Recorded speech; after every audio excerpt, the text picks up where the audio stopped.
Após os próximos 10 segundos, este canal de mídia social apresentará o culto na Proparóquia Cafarnaum com um mensageiro identificado em legenda.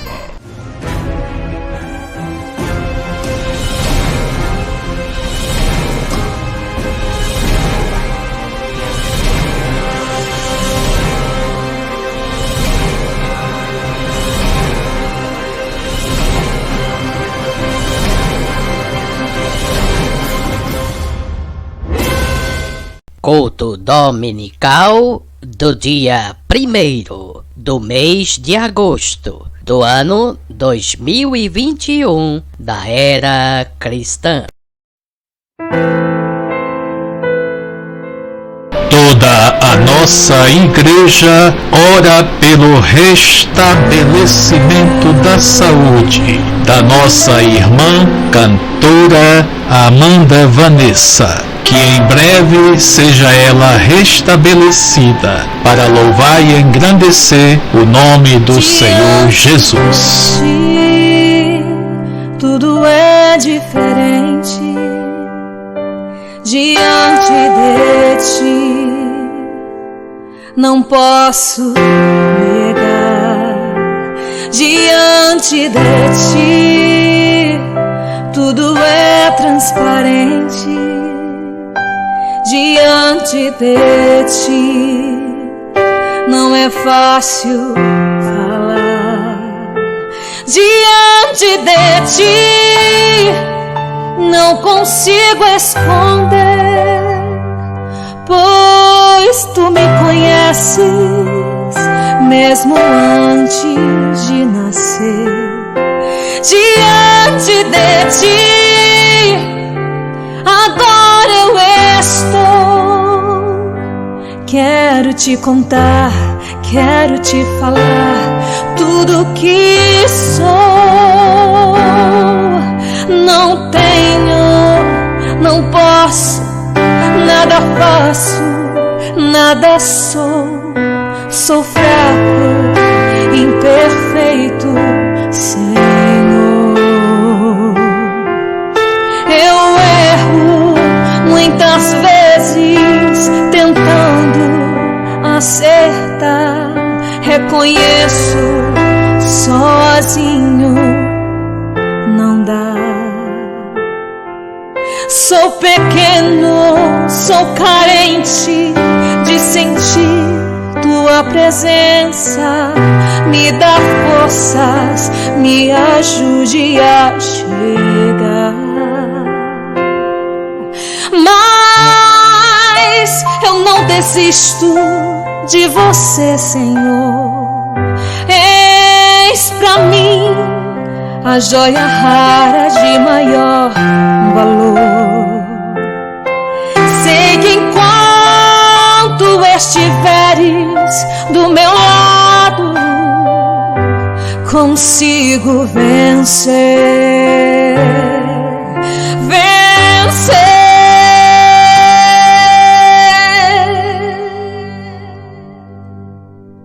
Contigo eu tenho, tudo posso em ti. Tu és o grande eu sou pra mim. Sou forte e já não estou sozinho, pois neste meu caminho ao meu lado sempre estás. E é por isso que ainda estou de pé, pois tu não me deixas um só instante. E às vezes quando eu penso em parar, escuto tua voz comigo falar. Estou contigo, descansa, te acalma, aquieta-te, espera, por você vou pelejar.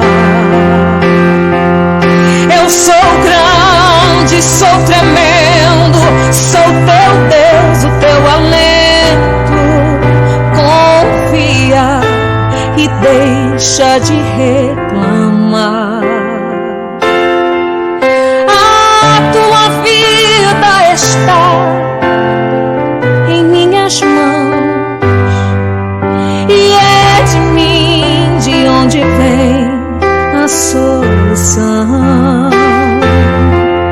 Te prepara, porque tu irás cantar, me agradecer, me glorificar.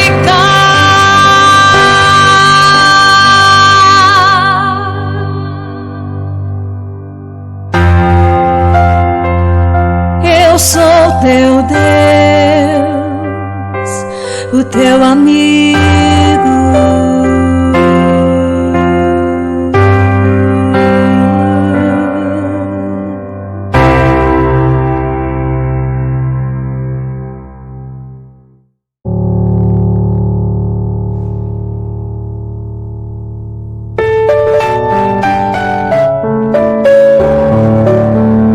Mas o Senhor está em seu santo templo, que toda a terra cale-se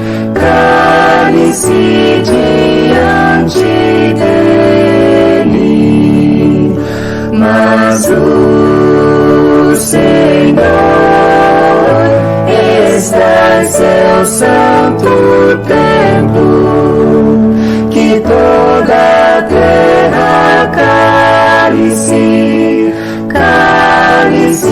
diante dele. Abacuque 2:20.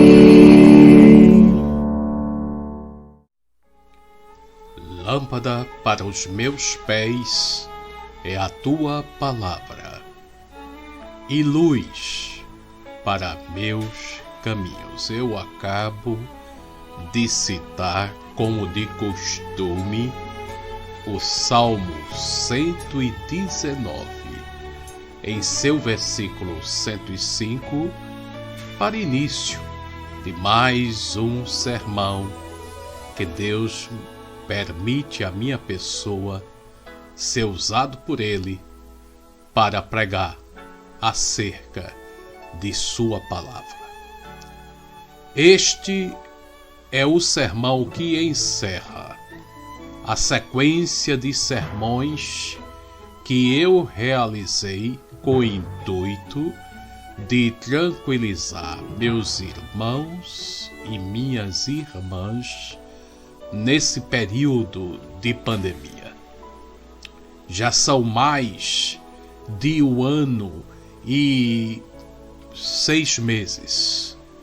E eu digo para vocês que eu tinha esperança de que quando eu estivesse apresentando esse sermão de hoje, com o tema Jesus Cristo e o coronavírus, essa pandemia já estivesse controlada ou menos agressiva, ao ponto de nós comentarmos apenas e fazermos questionamento da passagem da mesma. Mas parece que esse meu desejo não foi feito o mesmo desejo de nosso Deus Pai. E nesta abordagem de hoje, mais uma vez tocaremos na tecla o que Deus está procurando fazer através desse surto de coronavírus. Mas antes, vamos orar. Nossa passagem para este sermão será o que lemos em Romanos, no capítulo 5, o versículo 12, que diz assim: portanto, assim como por um só ser humano entrou o pecado no mundo, e pelo pecado veio a morte, assim também a morte passou a toda a humanidade, porque todos pecaram. O que Deus está fazendo através do coronavírus? Essa é uma pergunta que paira em nossas mentes. Ore comigo. Senhor bondoso que estás nos céus, mais uma vez aqui estamos, Senhor, emitindo um estudo, um sermão acerca das conclusões que temos, espelhados na Tua Palavra, sobre essa pandemia que nos incomoda, sobre esse estado que ainda estamos. Vem, Senhor, nos confortar. Vem, Senhor, nos abastecer com a Tua graça. Vem, Senhor, nos livrar. Vem, Senhor, nos preservar em vida, se assim for a Tua vontade. Faz isso, Senhor, porque assim te suplicamos e oramos no nome de Jesus, aquele que vive e reina contigo. Amém. Muitas páginas poderiam ser escritas sobre cada uma das 6 respostas que eu vou dar a essa pergunta: o que Deus está fazendo através do coronavírus? Mas, com a urgência da presente hora, não vou ter tempo para isso. Apenas apontarei os caminhos da verdade bíblica, os quais espero que você siga depois de esgotadas todas as suas reflexões sobre este tema.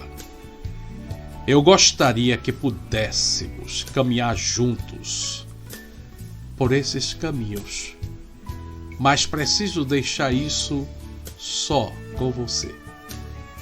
Que Deus possa guiar os seus passos. Mas, diante do que já foi explicado nos 2 primeiros estágios de nossos estudos, que nós poderíamos até dizer que foram os primeiros sermões sobre esse tema, a pergunta que não pode deixar de ser feita é: o que Deus está fazendo através do coronavírus? Como disse, vou apresentar 6 respostas que eu concluo como sendo adequadas para esse tema. A primeira resposta, a resposta 1, eu resumiria da seguinte forma: Deus está proporcionando ao mundo, nesse surto de coronavírus, assim como em outras calamidades, uma ilustração física do horror moral e da feiura espiritual do menosprezado pecado. Eu vou dizer mais uma vez: Deus está procurando e proporcionando ao mundo, neste surto de coronavírus, assim como em outras calamidades, uma ilustração física do horror moral e da feiura espiritual do menosprezado pecado. De fato, o pecado é o motivo de toda miséria física a existir. O 3º capítulo do Gênesis, primeiro livro das nossas Bíblias, descreve a entrada do pecado nesse mundo que vivemos. Ele mostra que o pecado é a origem da devastação e miséria globais. Quando você tiver tempo, leia o que está escrito em Gênesis, no capítulo 3, do versículo 1 ao 19. Também o apóstolo Paulo resumiu no livro de Romanos 5, no capítulo 12. Esse versículo foi a base deste sermão concedido por Deus, usando a minha pessoa, que, mais uma vez eu repito, portanto, assim como por um só ser humano entrou o pecado no mundo, e pelo pecado veio a morte, assim também a morte passou a toda a humanidade, porque todos pecaram.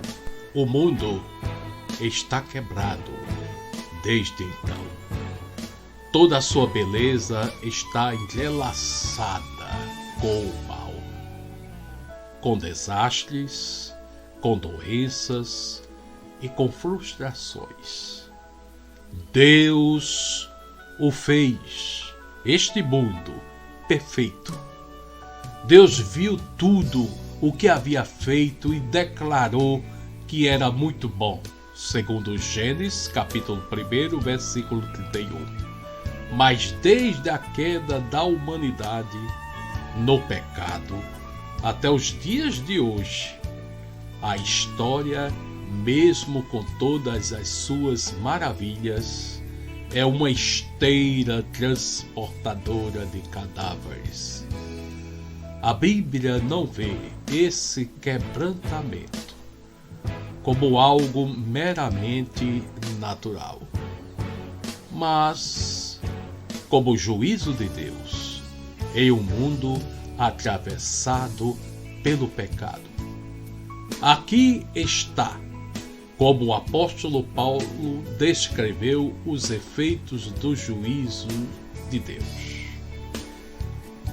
Por causa do pecado, ele afirmou: pois a criação está sujeita à vaidade não por sua própria vontade, mas por causa daquele que a sujeitou, na esperança de que a própria criação seja libertada do cativeiro, da corrupção, para a liberdade da glória dos filhos de Deus. Porque sabemos que toda a criação a um só tempo geme e suporta angústias até agora. Isso a gente pode ler no livro de Romanos, no capítulo 8, versículos de 20 a 22. Vaidade, cativeiro da corrupção, geme. Estas são imagens de devastação e misérias globais, desde que o pecado entrou no mundo. E Paulo diz que essa devastação se deve ao julgamento de Deus.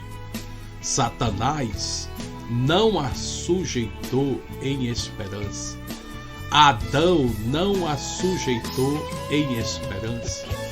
Mas Deus fez. Como Paulo também diz no livro de Romanos 5, no versículo 15, o julgamento derivou de uma só ofensa para a condenação. Certamente, essa passagem que nós acabamos de ler está cheia de esperança. A liberdade da glória dos filhos de Deus. É o versículo 21 do capítulo 8 de Romanos. Deus tem um plano deslumbrante para uma nova criação, onde Ele enxugará dos olhos toda lágrima, conforme palavras do Apocalipse, no capítulo 21, versículo 4. Mas, por enquanto, estamos todos sobre o seu juízo. Ele submeteu o mundo à morte, tragédia e miséria. Sim, até os seus próprios filhos, aqueles a quem ele escolheu para a adoção, conforme Efésios no capítulo 1, versículo 5, redimiu pelo sangue de seu Filho, também em Efésios, capítulo 1, versículo 7, e designou para a vida eterna, conforme Efésios, o versículo 18, nós temos as primícias do Espírito, igualmente gememos em nosso íntimo, aguardando a adoção de filhos, a redenção do nosso corpo. Paulo escreveu isso em Romanos 8, o versículo 23. Cristãos são atingidos por tsunamis. Cristãos são mortos em ataques terroristas. Cristãos pegam coronavírus. A diferença para os cristãos, aqueles que abraçam a Cristo como seu tesouro supremo, é que a nossa experiência com essa corrupção não é condenatória. O versículo de Romanos, no capítulo 8, e sendo o versículo 1, a ênfase diz assim: agora, pois, já não existe nenhuma condenação para os que estão em Cristo Jesus. E na carta aos Tessalonicenses, no capítulo 5, 9, é dito que a dor para nós é purificadora, não punitiva. Deus não nos destinou para ira. Nós morremos de doenças e desastres como todo ser humano. Mas para aqueles que estão em Cristo, o aguilhão da morte já foi removido. Conforme 1 Coríntios, capítulo 15, versículo 55. Morrer é lucro. Filipenses 1, 21. Partir dessa é estar com Cristo, conforme Filipenses 1, no versículo 23. Quando o rasteio das misérias deste mundo de volta ao juízo de Deus, quando ele usa as misérias do mundo como seu juízo, fechando os olhos naturalmente, não podemos deixar de fechar os olhos naturalmente para aquilo que Satanás está envolvido nestas misérias globais. A Bíblia chama o inimigo de nossas almas de o Deus deste mundo. Isso Paulo usou em 2 Coríntios, capítulo 4, 4. O príncipe desse mundo já é o apóstolo João, que fala em seu evangelho no capítulo 12, 31. O príncipe da potestade do ar. Está escrito em Efésios 2, 2. Ele tem sido um assassino desde o princípio.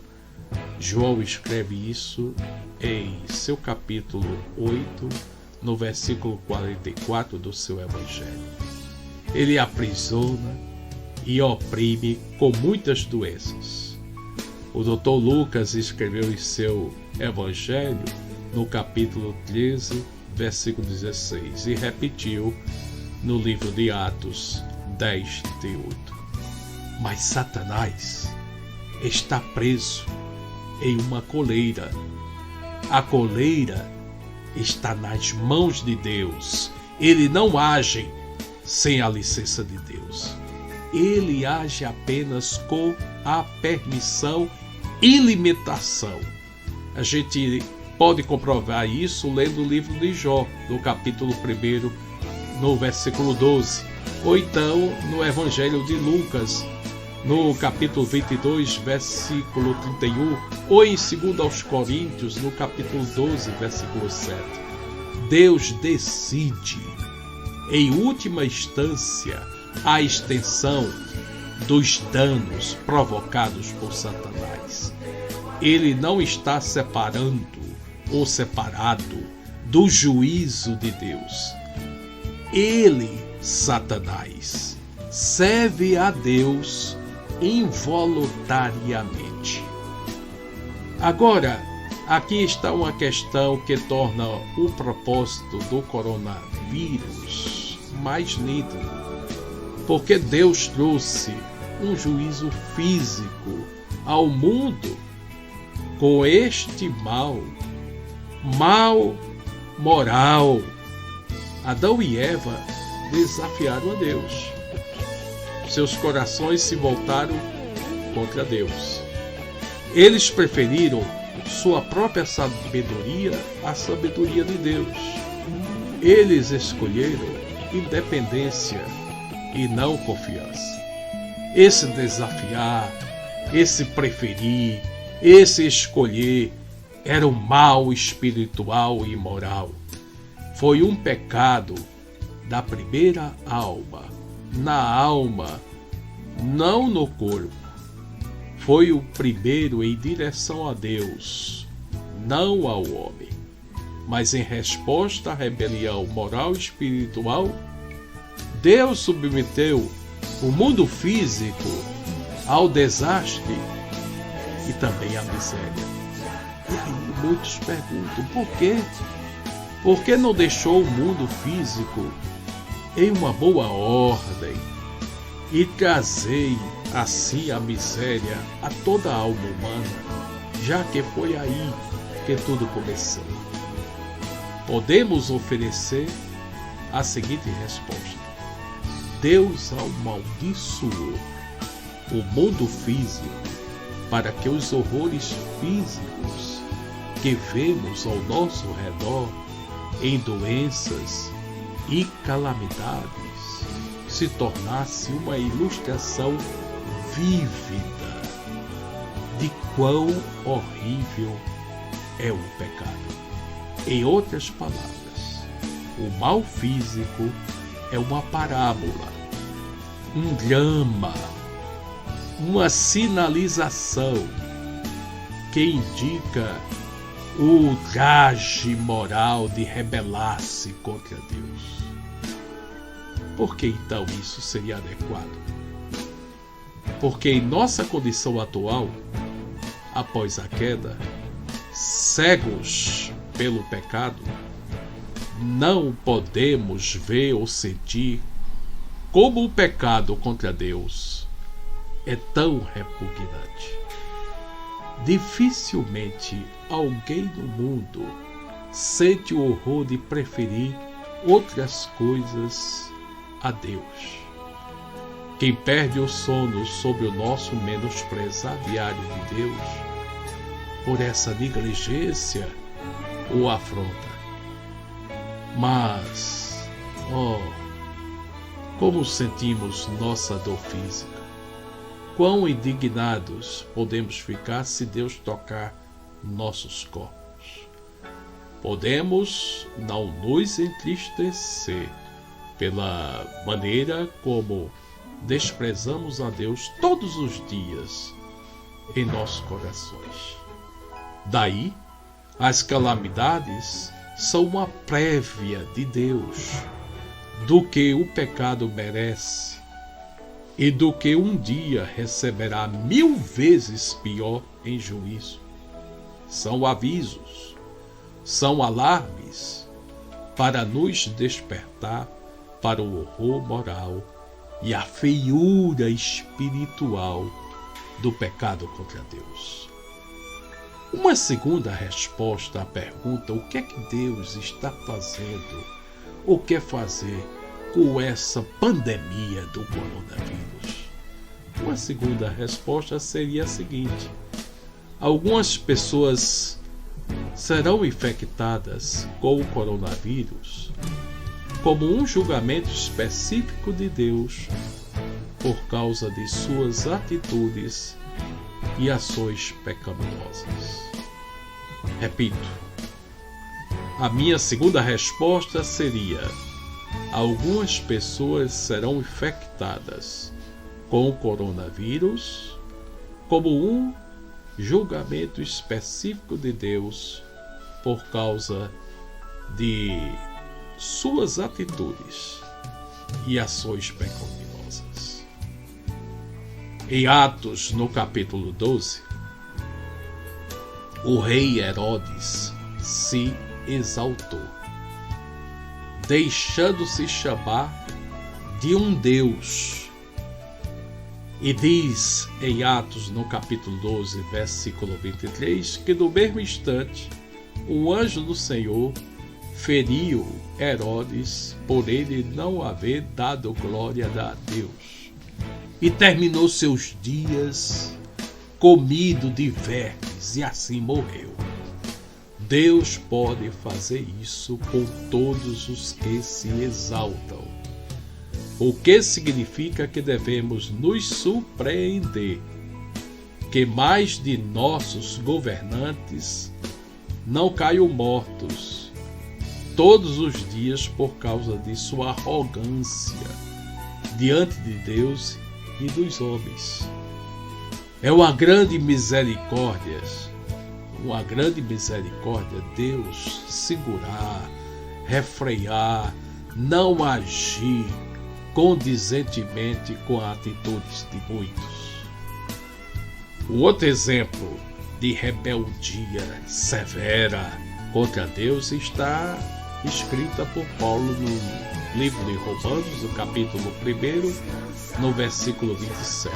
Paulo escreveu assim: da mesma forma também os homens, deixando o contato natural da mulher, se inflamaram mutuamente em sua sensualidade, cometendo indecência homens com homens e recebendo em si mesmo a merecida punição do seu rei. Essa merecida punição é o efeito doloroso em si mesmos do pecado. Essa merecida punição é apenas um exemplo do juízo de Deus que podemos ler no livro de Romanos, capítulo 1, o versículo 18. Diz assim: a ira de Deus se revela do céu contra toda impiedade e injustiça dos seres humanos que, por meio da sua injustiça, suprime a verdade. Se formos a Cristo, poderemos saber que o nosso sofrimento não é o juízo punitivo de Deus. E aí não vai existir dúvida quando nós lermos o Evangelho de João em seu capítulo 5, versículo 24, que diz: quem ouve a minha palavra e crê naquele que me enviou, tem a vida eterna, não entra em juízo, mas passou da morte para a vida. E eu, concluindo essa segunda resposta, eu digo aquilo que o apóstolo Paulo falou em Romanos 8:1. Agora, pois, já não existe condenação para os que estão em Cristo Jesus. É disciplina, não destruição, porque o Senhor corrige a quem ama e castiga todo filho a quem aceita. Isso está escrito em Hebreus, no capítulo 12, o versículo 6. Mas por que é que Deus está os fazendo com essa pandemia do coronavírus que ainda permanece no meio de nós e ainda está nos deixando instáveis em nossos sentimentos, em nossas emoções? Parece até que não vai terminar. O que é que Deus está querendo fazer com essa crise de coronavírus? Resposta 3. O coronavírus é um alerta de Deus para estarmos prontos para a segunda vinda de Cristo. E eu uso o termo segunda vinda, mas o certo seria terceira, Mas isto é um estudo à parte. Se você quiser conversar comigo, fique à vontade. Me procure lá no meu gabinete, meu humilde gabinete da nossa Igreja Cafarnaum. Embora a história da Igreja Cristã esteja entulhada, né, de previsões fracassadas do fim do mundo, continua sendo verdade que Jesus Cristo está voltando. Por quê? Porque a gente lê, por exemplo, no livro de Atos, no capítulo 1, o versículo 11, os 2 anjos falando para aqueles homens que ficaram lá da Galileia. Homens da Galileia, assim falou o anjo na partida de Jesus. Por que vocês estão olhando para as alturas? Esse Jesus que foi levado do meio de vocês para o céu virá do modo como vocês o viram subir. Este Jesus que foi levado do meio de vocês para o céu virá do modo como vocês o viram subir. Na sua vinda visível a todo olho, que para a minha concepção é a terceira, ele julgará o mundo. Quando o Filho do Homem vier na sua majestade, e todos os anjos com ele, então se assentará no trono da sua glória, todas as nações serão reunidas em sua presença, e ele separará uns dos outros, como o pastor separa as ovelhas dos cabritos. Evangelho de Mateus, capítulo 25, versículo 31 e 32. Mas a pergunta persiste: o que será que Deus está fazendo com esta calamidade do coronavírus? Resposta 4.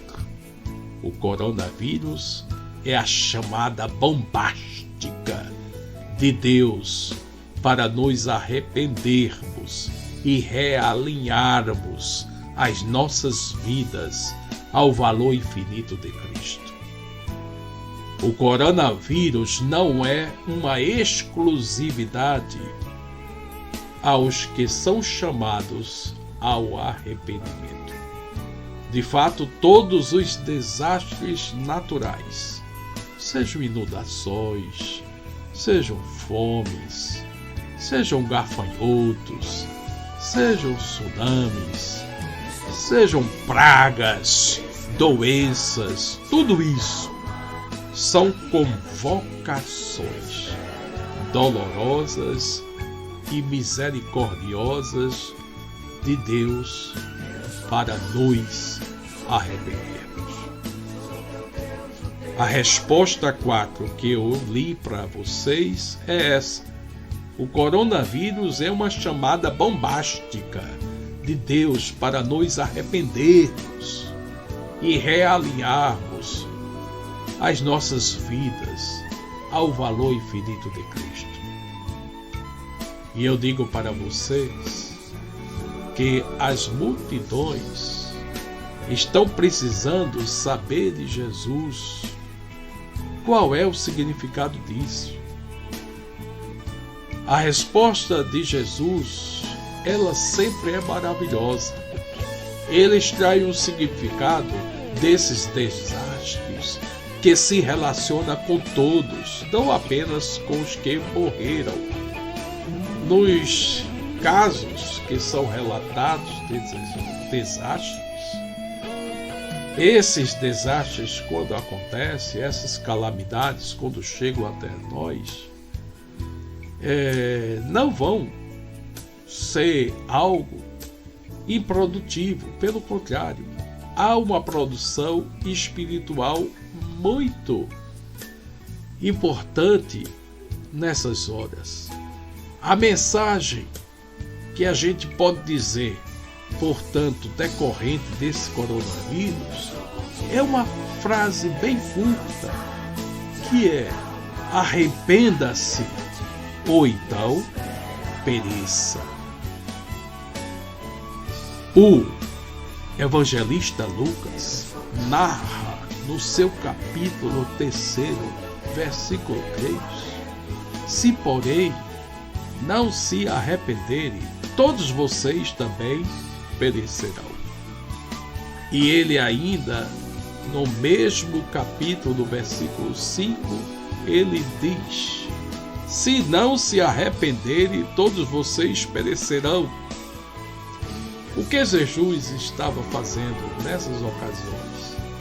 Ele estava direcionando o espanto das pessoas, o espanto que levou aquelas pessoas a questionarem se Jesus não estaria equivocado. Eles ficaram surpresos que algumas pessoas foram mortas tão cruelmente e esmagadas tão desproporcionalmente. Mas Jesus disse: o que deveria surpreender a todos é que não foram vocês os que foram assassinados e esmagados. De fato, se vocês não se arrependerem um dia, encontrarão um juízo semelhante. Assim eu deduzo que Deus tem uma mensagem misericordiosa em todos esses desastres. A mensagem é que todos nós, pecadores, infelizmente, nós éramos destinados à destruição. E desastre são uma convocação graciosa de Deus para que nos arrependamos e sejamos servos, salvos enquanto há tempo. Jesus trocou o foco dos mortos para os vivos e essencialmente disse: não vamos falar sobre mortos, vamos conversar sobre você. Isso é urgente. O que aconteceu com eles é sobre você. Seu maior problema não é o pecado deles, mas o seu pecado. Eu entendo que essa é a mensagem de Deus para o mundo, nesse surto de coronavírus. Ele chama o mundo ao arrependimento enquanto há tempo. O que é arrependimento? Essa é uma palavra repetida muitas vezes em nossa igreja. Arrependimento é você criar na sua mente uma mudança, de forma que você possa, conforme fala Mateus no capítulo 22, versículo 37, você possa amar o Senhor, seu Deus, de todo o seu coração, de toda a sua alma, de todo o seu entendimento. Mateus também fala no capítulo 10, 37, quem ama o seu pai ou sua mãe mais do que a mim, não é digno de mim. Quem ama o seu filho ou a sua filha mais do que a mim, não é digno de mim. Em outras palavras, a mudança mais fundamental do coração e da mente, que o arrependimento exige valorizar o que Deus é, com tudo o que se é, e valorizar Jesus mais do que todas as outras relações. A razão pela qual Jesus disse que todos nós iremos também perecer se não nos arrependermos, é que todos trocamos o tesouro que Deus é por coisas menores que amamos muito mais. É o que Paulo escreveu em Romanos, no capítulo 1, do versículo 22 e 23. E todos tratamos Jesus como menos desejável do que dinheiro e divertimento e amigos e família. A razão pela qual todos nós merecemos perecer não é uma lista de regras que quebramos, mas um valor infinito que desprezamos. O valor infinito de tudo o que Deus é para nós, na pessoa do seu Filho, Jesus Cristo. Arrependimento significa despertar das nossas preferências suicidas por latão em vez de ouro, fundações de areia em vez de rocha sólida, brincadeiras na sarjeta em vez de férias na praia. Como C.S. Lewis escreve seu livro O Peso da Glória, somos criaturas medíocres, brincando com bebida, sexo e ambição, quando a alegria infinita nos é oferecida como uma criança ignorante que prefere fazer castelos de lama em meio à insalubridade, por não imaginar o que significa o convite de passar um feriado na praia. Nós contentamos com muito pouco. A alegria infinita que C.S. Lewis menciona é a experiência de viver, saborear e compartilhar o valor, a beleza e a grandeza de Cristo. O que Deus está fazendo através do coronavírus é nos mostrar graficamente, dolorosamente, que nada neste mundo oferece a segurança e a satisfação que encontramos na grandeza e dignidade infinitas de Jesus. Essa pandemia global toma a nossa liberdade de locomoção, a liberdade para nossas atividades comerciais, a liberdade para nós termos nossa relação face a face. Isso tira a nossa segurança e o nosso conforto. Em última instância, pode tirar até mesmo as nossas vidas. A razão pela qual Deus nos expõe a tais perdas é nos estimular a confiar em Cristo. Paulo disse em 1 Coríntios, capítulo 15, versículo 10: trabalhei muito mais do que todos eles, todavia não eu, mas a graça de Deus comigo. Trabalhei muito mais que todos, não eu, mas a graça de Deus comigo. O coronavírus nos chama a considerar Deus como a realidade mais presente e importante de nossas vidas.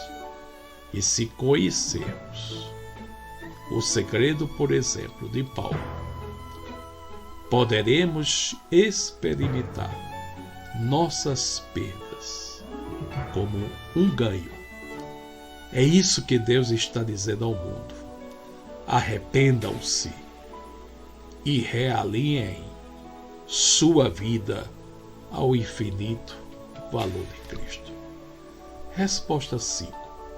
O coronavírus é a convocação de Deus ao seu povo para superar a compaixão por si e o medo e com alegria corajosa fazer as boas obras do amor que glorificam a Deus. Repito. Como resposta 5 à pergunta o que Deus está fazendo com o coronavírus, eu ofereço a seguinte resposta. O coronavírus é a convocação de Deus ao seu povo para superar a compaixão por si e o modo e com alegria corajosa as boas obras do amor que glorificam a Deus. Jesus ensinou que cada um de seus seguidores deveriam brilhar também com a luz que havia em cada um deles diante dos outros. Isso é o que lemos em Mateus 5, versículo 16. Geralmente não se nota sobre ser sal da terra e luz do mundo, que é um testemunho que é salgado, mas ao mesmo tempo brilhante, justamente porque as boas obras deveriam ser feitas mesmo em meio ao sofrimento. Não são meras boas obras que dão ao cristianismo seu sabor e seu brilho. Deus faz isso como obra dele em cada um de nós. A mesma observação vale para as obras que nos colocam em perigo, especialmente perigo de morte. Portanto, um dos propósitos de Deus no coronavírus é que seu povo mate a autopiedade e o medo e se dediquem a boas obras na presença do perigo. Os cristãos se inclinam para a necessidade, não para o conforto, em direção ao amor, não à segurança. É assim que nosso Salvador é. Foi para isso que ele morreu. Como resposta sexta, através do coronavírus, Deus está desprendendo as raízes dos cristãos acomodados em todo o mundo para libertá-los para algo novo e radical e enviá-los com o Evangelho de Cristo aos povos ainda não alcançados do mundo.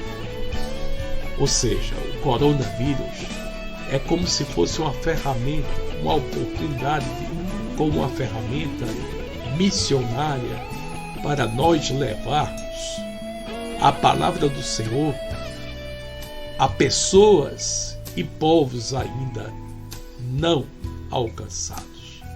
É como se nós estivéssemos conectando os efeitos do coronavírus e a resiliência aos mesmos como uma forma de você conectar pessoas que ainda não acreditam no Senhor Jesus Cristo e isso ser uma forma missionária de levarmos a palavra. Jesus instituiu seus discípulos a levar o Evangelho a todo mundo. Ele disse, incluindo Jerusalém, toda a Judeia, a Samaria e até os confins da terra. Atos capítulo 1, versículo 8. Mas na época de Atos 8, parece que a missão estava estagnada em Jerusalém. o que seria necessário para a igreja passar a realizar maiores investidas missionárias. Foi necessário, por exemplo, que Estevão, aquele diácono escolhido pelos apóstolos, fosse martirizado, conforme relata o capítulo 7, no versículo 60. Diz assim, em Atos 8, de 1 a 4. Naquele dia teve início uma grande perseguição contra a igreja em Jerusalém. Todos, exceto os apóstolos, foram dispersos pelas regiões da Judeia e de Samaria. Os que foram dispersos iam por toda parte, pregando a palavra. Deus colocou o seu povo em movimento em consequência de martírios e perseguições. A missão, a obra missionária é um dever de cada cristão. Os caminhos de Deus não são os nossos, mas sua missão como missionário, ela é sempre certa. Jesus disse essas palavras e sua palavra não pode falhar. Mateus, no capítulo 16, 18, diz que eu edificarei a minha igreja e as portas do inferno não prevalecerão contra ela. E Mateus também, no capítulo 24, versículo 14, diz que será pregado o evangelho no reino por todo o mundo para testemunho a todas as nações. Não é dito poderá ser pregado, mas será pregado. Podemos pensar que o surto de coronavírus é um baque para as missões mundiais. Eu duvido. Os caminhos de Deus costumam incluir aparentes contratempos que resultam em grandes avanços. No dia 9 de janeiro de 1985, o pastor Hristo Kulishev, pastor congregacional lá na Bulgária, Europa, foi detido e preso. Seu crime era de ter pregado em sua igreja. Embora o Estado tivesse nomeado outro homem, a quem a congregação não o constituiu como pastor. Seu julgamento foi uma gozação à justiça. E ele foi condenado a 8 meses de prisão. Durante seu tempo na prisão, sabe o que é que ele fez? Ele fez Cristo conhecido de todas as maneiras que pôde. Quando saiu, ele escreveu: tanto prisioneiros quanto carcereiros fizeram muitas perguntas e, por fim, acabou que tivemos um ministério frutífero lá do que esperaríamos na igreja. Deus foi mais bem servido em nossa perseverança naquela prisão do que se estivéssemos livres. Esse é o frequente caminho de Deus. O desígnio global e a seriedade do coronavírus são grandes demais para Deus desperdiçar. Essa doença servirá ao nosso divino Pai e num invencível propósito global da evangelização mundial. Cristo não derramou seu sangue em vão. E lá em Apocalipse, no capítulo 5, versículo 9, diz que com esse sangue ele comprou para Deus os que procedem de toda tribo, língua, povo e nação. Ele terá a recompensa do seu sofrimento, e até as pandemias servirão para completar a grande comissão de levar o Evangelho a todos os povos. Vamos orar. Pai, em nossos melhores momentos, por Tua graça, não estamos dormindo no Getsemane, enquanto Teu Filho suplica diante de Ti por cada um de nós. Estamos acordados e ouvindo a oração do Teu Filho. Ele sabe lá no fundo o que é um sofrimento, mas em sua perfeita humanidade, ele clama: se possível, passa de mim este cálice. Da mesma forma, sentimos lá no fundo que essa pandemia é designada em Tua sabedoria para propósitos bons e necessários. Nós também, certamente, deveremos sofrer. Teu Filho era inocente. Nós não somos. No entanto, em nossa humanidade, menos do que a perfeita, como Ele assim era nosso Salvador, nós também clamamos: se possível, passa de nós este cálice. Faz isso, Senhor, rapidamente.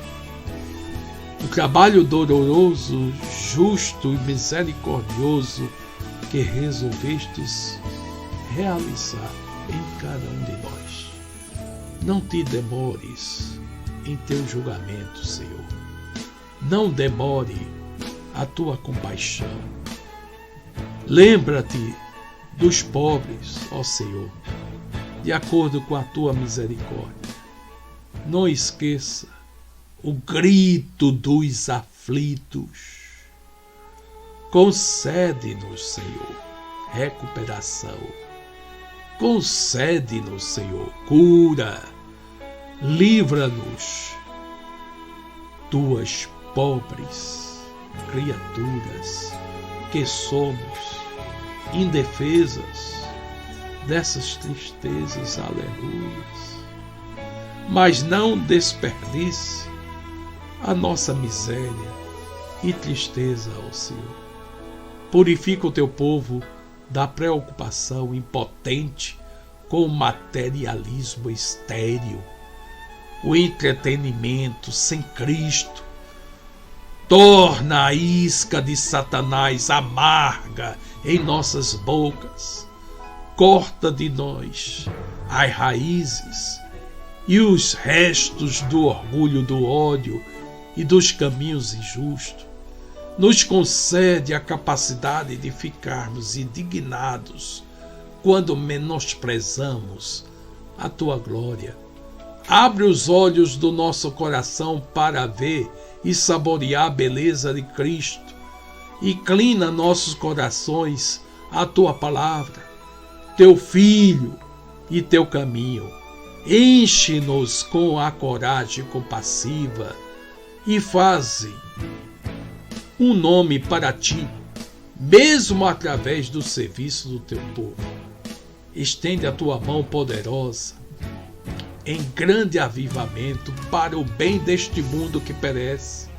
Que as terríveis palavras do Apocalipse sejam proferidas nesta geração, porém não se arrependeram. Assim como feristes corpos, atinge agora as almas adormecidas. Proíbe, Senhor, que elas permaneçam adormecidas nas trevas do orgulho e da descrença. Em tua grande misericórdia, fala a esses ossos: viva!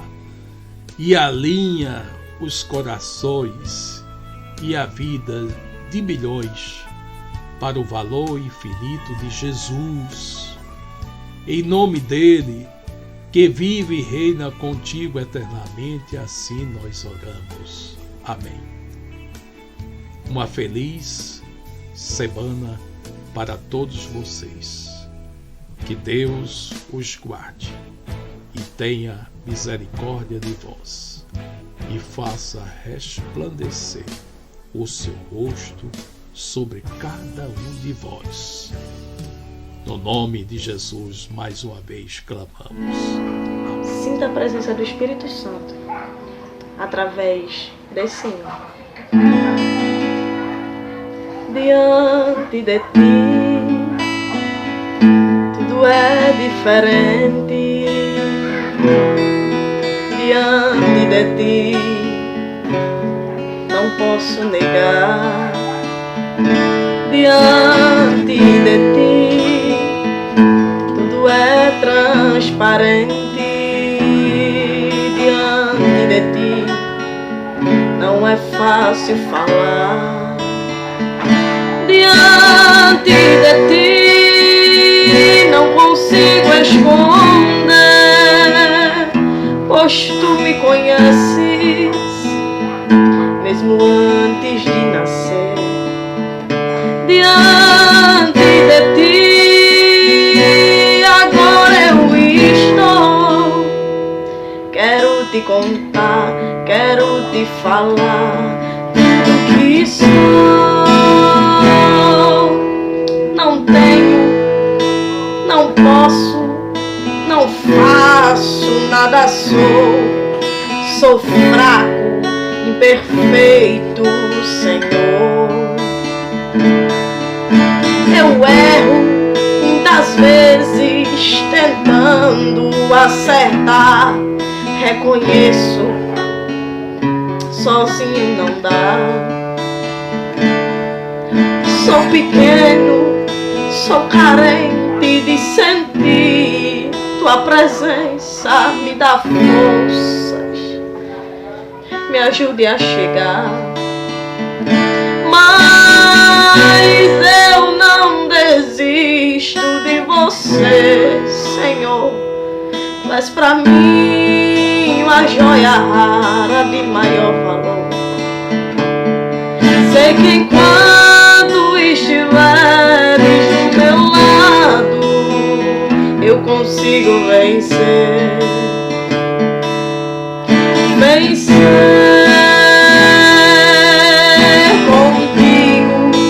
Eu tenho, tudo posso em ti. Tu és o grande eu sou pra mim. Estou forte, pois já não estou sozinho. E neste meu caminho, ao meu lado sempre estás. E é por isso que eu ainda estou de pé, pois tu não me deixas um só instante. E apesar dos meus defeitos, as minhas falhas, eu até penso em parar, mas eu escuto a tua voz comigo falar. E ele me diz: estou contigo, descansa, te acalma, quieta, te espera. Por você eu vou pelejar. Fica sabendo que eu sou grande, sou tremendo, eu sou teu Deus, sou teu alento. Então confia, clama mais, desce mais e deixa de reclamar. A tua vida está na palma das minhas mãos, e é de mim de onde vem a solução. Te preparas porque tu irás cantar teu hino da vitória, viu? E tu irás me agradecer, tu irás me glorificar.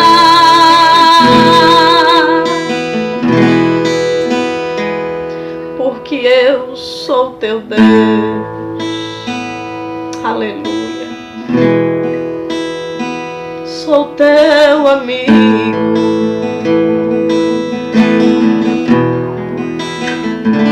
Sou teu amigo.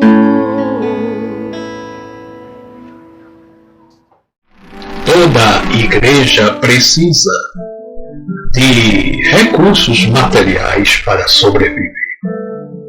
Na nossa igreja Cafarnaum não é diferente. Nós não temos patrimônio. Nosso patrimônio são as misericórdias de Deus que se renovam dia a dia. Mas nós precisamos da devolução dos seus dízimos, que são de Deus, não são seus, e das ofertas liberais da sua parte. Você poderá fazer essa devolução e essas ofertas através de depósito Pix. O nosso Pix está exatamente sendo mostrado nas próximas cenas. Ele está ligado à Caixa Econômica Federal e é muito fácil de memorizar. cafarnaumrecife@gmail.com. Além de ser o nosso Pix, é também o e-mail de nossa igreja. Estamos esperando essa atitude da sua parte. Ficaremos muito felizes. Tenho certeza que Deus também. E as recompensas virão de uma maneira que eu não posso nem sequer medir, mas Deus certamente vai te revelar. Faça isso. No nome de Jesus, assim nós oramos. Amém.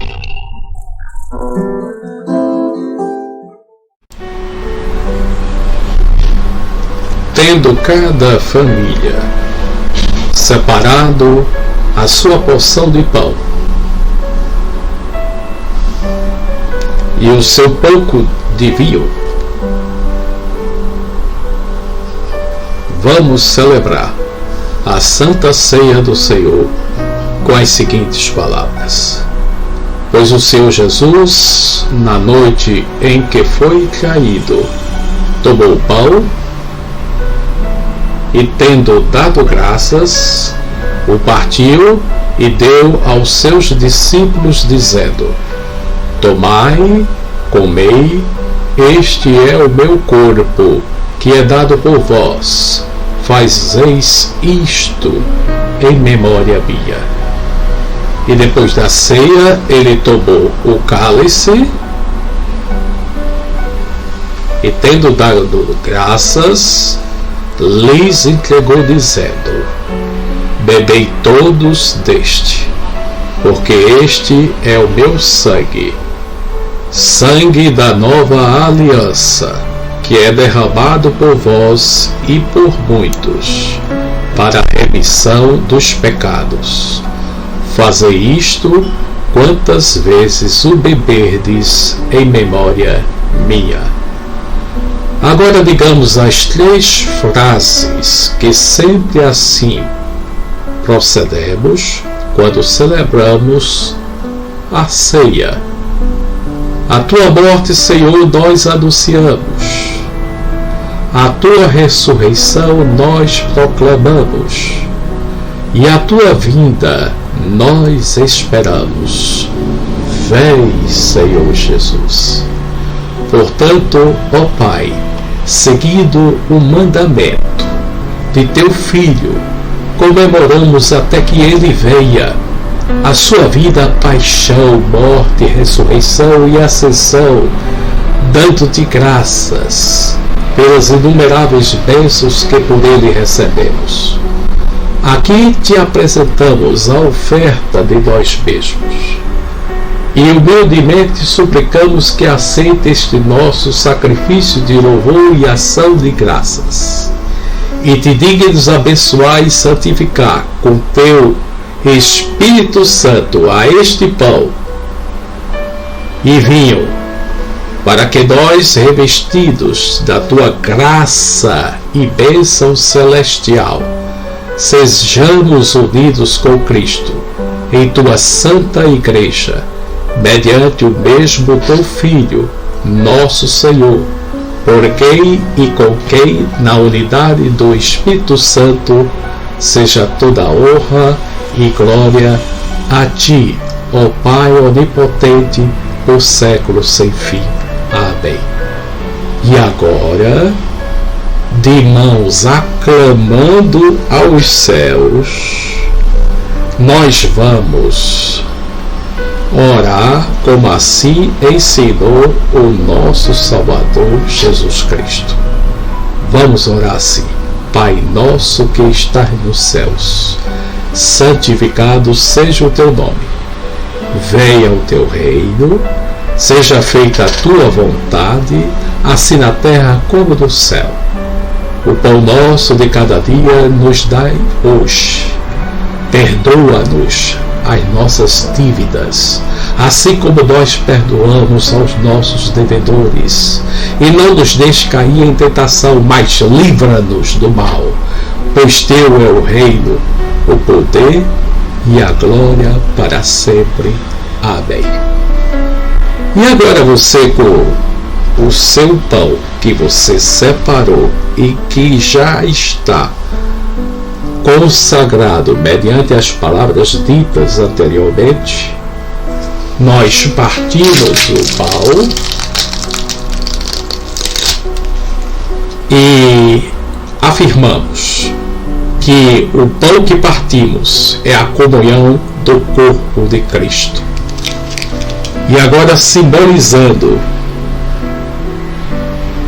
o vinho em porção individual que você separou, nós também afirmamos que esse vinho é o sangue de Cristo. E todos juntos poderíamos dizer assim: pois nós, embora tantos em nossas casas, somos um só corpo, saudemo-nos uns aos outros com o abraço fraternal do nosso Senhor Jesus Cristo. E logo após, tome do seu pão e do seu vinho, pois os mesmos já estão consagrados pela graça do nosso Senhor Jesus. Amém.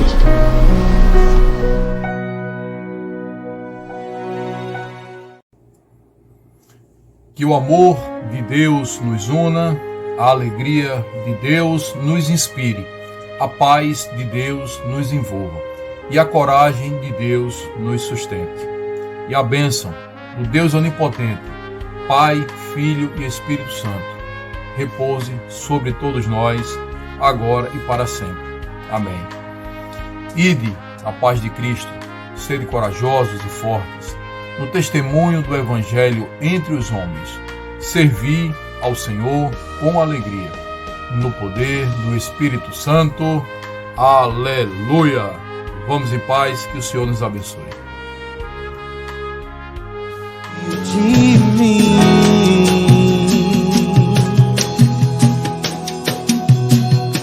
só pro teu vento aqui, toma o teu trono, vem reinar, nós queremos ouvir, nós queremos ouvir.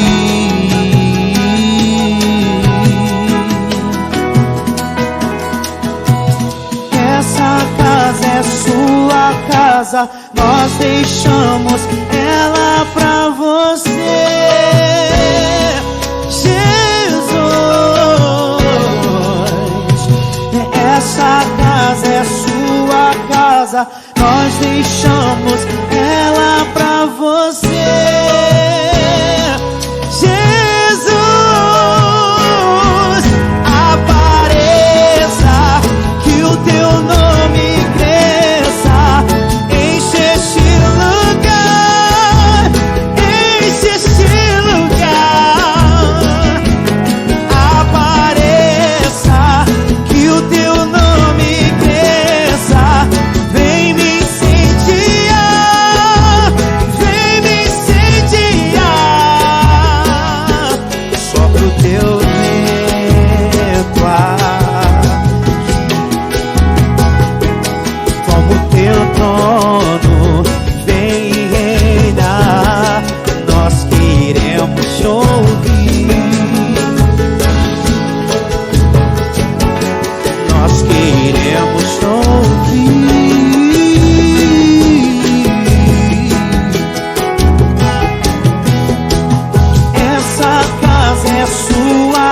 casa, nós deixamos ela pra você. Jesus, essa casa é sua casa, nós deixamos ela pra você. Jesus, apareça, que o teu nome cresça, enche este lugar, enche este lugar. Apareça, que o teu nome cresça, vem me incendiar, vem me incendiar. Apareça, que o teu nome enche este lugar, enche este lugar. Apareça, que o teu nome cresça, vem me incendiar, vem me incendiar. Essa casa é a sua casa, nós deixamos